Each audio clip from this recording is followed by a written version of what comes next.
दौलतपुर सफ़न लॻ ॻोठ शाह हुसैन जे नेक मर्द साईं बिश कपड़ो पारां ॻोठ ऐं आस पास जे पोरियत ऐं मज़दूरनि लाइ दीनी तइलीम बालगां जो मदरसो क़ाइमु कयो आहे, जंहिं में राति जे टाइम वॾनि ऐं नंढनि तालिबनि खे तइलीम ॾिनी वञे थी।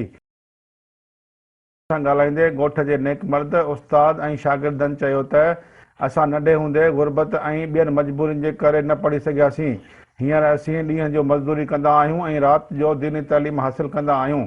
साईं, हिन मदरसे हलाइण जो असांजो मक़सदु इहो आहे त जेको आहे सो पहिरें हिते तइलीम न हुई, मदरसे जी बिल्कुलु न हुई, जंहिंजे करे जंहिंजो इहो कारण आहे जे हिकिड़े हिकिड़े घर जा पंज पंज फ़र्द बि हिते मदरसो पढ़नि पिया, हिकु बि माण्हू क़ुर शरीफ़ न पढ़ियल हो, जंहिंजे करे जेको आहे सो ऐं कुझु माण्हू इहे बि आहे जो टाइम न आहे ऐं ग़रीबत जा सूर बि आहिनि, मज़दूर माण्हू आहिनि, तो इन जे करे असां हिन मदरसे खे राति जो टाइमिंग ॾिनी त जीअं ग़रीब माण्हू असां वटि पढ़ी सघे।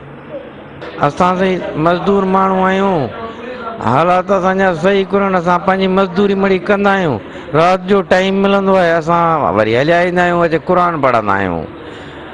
इहा जानी साहिब अबड़े जी महिरबानी आहे जेको असांजे लाइ फ़ाइदो करे ॾिनो, जो सहूलियत असांखे, असां राति जो ॾींहं जो पंहिंजी मज़दूरी मड़ी कयूं था, पंहिंजे गुज़र सफ़र लाइ राति जो वरी हिते अचूं था क़ुर शरीफ़ पढ़णु। नंढा वॾा ॾाढियुनि सां जे सफ़ा जवान पढ़नि पिया था ऐं नंढा ॿार ॿई तव्हां ॾिसी पिया आहियो।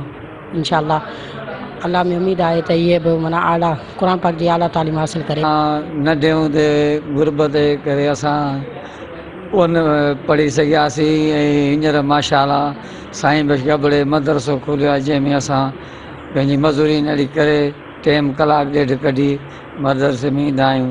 माशाअल्लाह असां हींअर अॻिते वधी विया आहियूं। अल्हम्दुलिल्लाह असांजो इच्छा महीननि खां पोइ मदरसो हले पियो। पहिरियां थोरी तकलीफ़ हुई, अल्हम्दुलिल्लाह हींअर बहितरीन आहे, ॻोठ वारनि जो तावन बहितरीन सुठो आहे अल्हम्दुलिल्लाह, शाह हुसैन वारनि जो सभिनि जो अल्हम्दुलिल्लाह हिकु न पर तक़रीबन सभिनि जो बालगान मदरसे से असां शौक़ु ऐं मुहबत मचंदा। पहिरियां थोरी दुश्वारी हूंदी, हाणे उहा दुश्वारी असांखे न आहे अल्हम्दुलिल्लाह।